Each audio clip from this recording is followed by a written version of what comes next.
Hello, Flatpack audiences. I'm here today with Julian Glander, the director, writer, everything else, basically, of Boys Go to Jupiter. Who, yeah, people who have been to festival before might sort of recognize him from a few shorts, and people online might recognize his games, comics, various illustrations, and all sorts. Yeah. So, thanks, Julian, for speaking to me today. Thank you for having me. It's true. We go way back. You guys were one of the first festivals that ever showed my first short film, Bloop's Birthday, and we've been on email together for I guess that oh my God, that was 9 years ago. Yeah, so that wouldn't have been me, but yeah, Wow, I'm back to feeling doing stuff. old. I'm feeling like a geezer of animation. 9 years. I thought I'd be retired by now. Surely it's time. Yeah, you've done your feature. It's time to call it. Yeah, that's it. That's it. I'm gonna take a little break after this. Yeah. Which leads quite nicely into my first question, which is why did you decide now to do a feature? Did you want to do a feature and then find the story, or did you find the story and then, found it needed more space or It was a mix. I did start writing it as a TV pitch for Adult Swim. I wrote it originally as 10-minute stories about a delivery driver and felt like it would be really better as a movie and also better as something that I did on my own than try to work through the development system.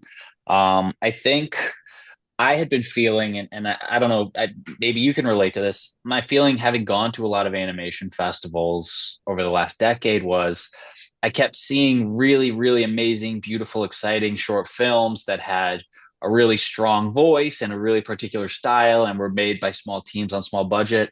And the only animated features I was seeing were the big $100 million movies. And I thought there has to be some way to do this. There has to be some way to meet in the middle, or just like, I guess my delusional thinking was, if I've made a 10-minute short film, can I just do that 10 times in a row and make a feature?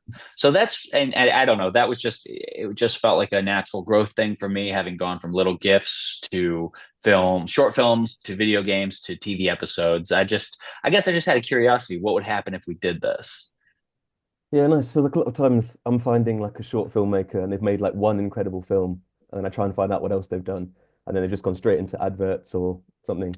So it's quite It's the having that saddest progression. thing. Yeah. And I can sometimes now, it's like, again, I'm a geezer. I've seen 10 million short films. It's like you can almost see when you're watching it, like, oh, this person's so they're just gonna get sucked into that world. Yeah. Like, I think because when you make a short film, you develop all the skills that you need to work at a company. You learn how to project manage, you learn how to like solve problems and get things done. And then it's like the corporate world is so ready for you. Yeah. It's very sad to me that so many great student filmmakers have never gone on to make the masterpieces that I think are in them. And I do think it's because of greater economic conditions. Yeah, absolutely. I guess once you leave university or whatever, and you have that funding, and then it's just gone. No, you'll never have that time again. Yeah, And that was the other thing. I'm a new dad. My baby girl was born 6 months ago, and so I knew that was coming. And I really had a gun to my head, like, if I don't make this film now, I'm just going to be too tired. right. Was there ever a point, obviously, when you've sort of taken on this whole film yourself, or in a very small team, where you were like, "I wish I was, part of a studio. Why have I done this to myself?" No, I never really wished I was in a proper studio. I definitely wish I had never started at a lot of points. I think that's often how you know you're doing something really interesting, is when it's painful and challenging. And yeah, I think I do I do like to take a lot of credit for how much of the movie I worked on, but it was a group effort. My best friend Payson was the executive producer, and uh she was there with me the whole basically 2 years that we worked on this. Like, I was on the phone with her every day, and she was doing so much work to pull it together. And I think, like, having that small, like, that camaraderie and having someone to check in with, like, kept me from going completely nuts. Yeah, I think if it had, it is a small team for an Mm. animated film. Like, really, only a few dozen people touched it in any way, and it was really the two of us all the way through. But even that is very different than just doing something on your own. Yeah. So what part of kind of working in that team? I guess because with a short film, if it's like 90 seconds long, or whatever, you can just sit down and do it yourself. But like, what is it about a feature that kind of really needs those more? Is it just the time, or is it? It's the dedication through the hard days, because the way I used to work, like the way I made Bloop's birthday, my first film, is I took caffeine pills and stayed up for a week straight and didn't sleep until it was done. And you can't do that for a year or 2 years. Because you'll die. Um, you would die. And I felt like I was getting pretty close sometimes. But it's also just more, I don't know, it's more fun. Everyone knows that. It's more fun to collaborate and to have ideas, like bounce ideas off people. And I forgot your question. Yeah, me too. But so speaking about all the people that you've collaborated with, obviously a big part of that is the cast of the film, who's like a real sort of who's who of sort of semi-niche internet To personalities. you and me, it's a who's who. Yeah, yeah. To a very certain kind of person, this Definitely. is like the fucking Olympic Definitely. team of comedy. Yeah. I remember seeing Yeah. that first poster and being like, I recognize every name here. That's And well, yeah, congratulations. You're really on the computer a lot yeah, then. You're just probably like too much. me. Yeah. When you were writing the film, did you have sort of, the cast in mind for the characters, or did it come about more naturally, or like, how did you end up with all these collaborators? For the most part, I wrote the parts for the cast. Jack Corbett, who plays the main character, Billy 5000, I had really loved his TikToks for NPR, and we had been talking just on DMs, and I messaged him probably 4 years ago and said, "Hey, I'm writing something. Will you do a voice for it?" And he just said, "Yeah," just like, "Yeah, I'm down." And from that, I kind of ran and wrote the whole movie around him because I think he has a really great kind of point of view on economics, and he's really smart and really funny. And it was like that for a lot of them. It was like, Joe Pera Mhm. was just another Twitter friend of mine. So on the hope that he would be interested in doing this, I wrote a part that I thought he'd be really good for. Um, and it all came together kind of really quickly and in the grand scheme of things very easily. It was, I would DM these people. A lot of times they'd come into the studio for 1 hour, or even some of the parts we did on Zoom. And obviously it's a fantastic cast. Mhm. And I think anyone who comes and sits down and watches this movie at a festival, it's because they saw that poster and saw a name they really liked. So I honestly do think it's like, if the movie is any good at all, or any value that the movie has, is because of what they brought to it. Yeah, I mean, everyone is great.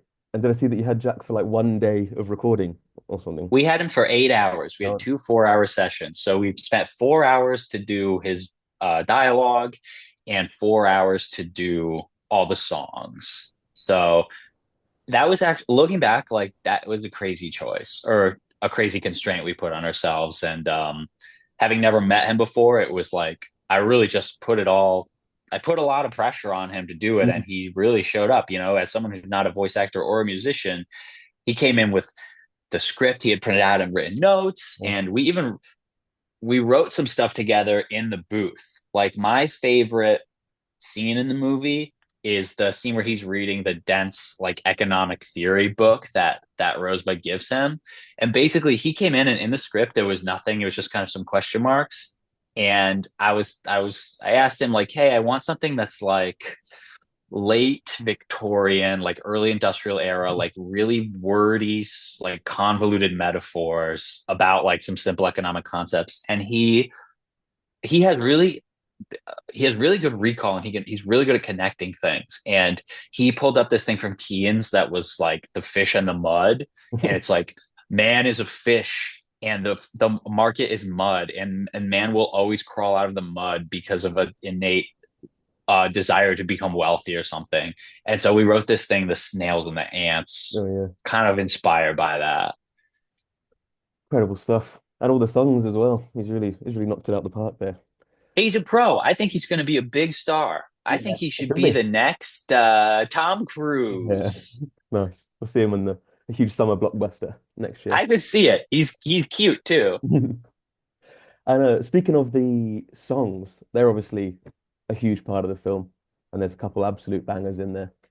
Um, were the songs kind of there from quite early on, or did you kind of find them, space for them later, or They were I don't know how to explain it, but so my producer Payson and I, we were in a band together a long time ago. We moved to Brooklyn together to be in this band and play shows.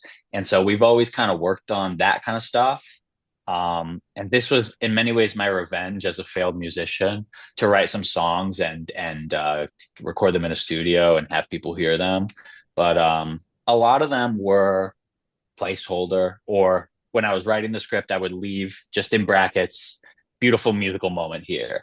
Anywhere where I felt like there was a really big emotional thing happening that needed to be conveyed, or just a transition between acts of the movie, they were just question marks. And then I don't know, I just sat down in Logic Pro X and noodled them out. I don't know, that's the only way I could really describe it, is like constructing them to fit into the story of the movie. And then again, Mia Folick crushed it. She's a great singer songwriter and a total pro. And Grace Kulenschmidt also did a kind of a really amazing emotional thing with her Egg The Egg song. song.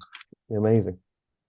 Are they ever going to be online or anything? Because I'm desperate to listen to Egg song, Yeah, Yeah, we're kicking around our distribution plan, and I think I'll get in trouble if I say anything on this Zoom, but we'll have some more news soon, and we definitely will get those damn things on Spotify, Apple Music, Tidal. I don't know what you if you guys have another one over there, probably. another music Yeah. streaming service that you all use, but we'll get them out there for sure. Yeah. I'm a little embarrassed by this, but I do listen to the You songs. should. Like, and I'm like, I also take a little joy in like I'm the only one who has these files. I'm the only one who can listen to these MP3s.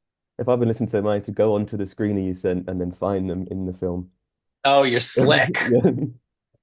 Which, is quite a lot of effort. But yeah. What have I got next? What's a Goblin Artist? I was watching the credits and it's Oh, sure, sure. Well, it's exactly what it sounds like. Jordan Spear is you may know his 3D work as Beef Strong. He's a 3D artist, and he is the guy who got me into 3D. He's the person who more than 10 years ago I saw his work and I just connected with it and said, I got to give this a try. And when I started, I was really just doing ripoffs of his work, and he was very gracious and supportive about it. So I just really wanted to work with him and kind of put him in this big seminal project of mine. And he designed the Goblin King video game sequence that the boys are playing for about 10 seconds in the movie. And incredible. I do think every movie should have a Goblin artist. Absolutely. I feel like if your film's not got, like a 10-15 second Goblin segment, then Just get it. Like, can you think of any movie that couldn't have a goblin in it? Just for a second. even for a minute, no, of course not. Even if it's just in the background, like a little Yeah, Easter just egg. walking by Yeah. and you're like, Yeah. did I see that? Yeah. Next time we'll make sure.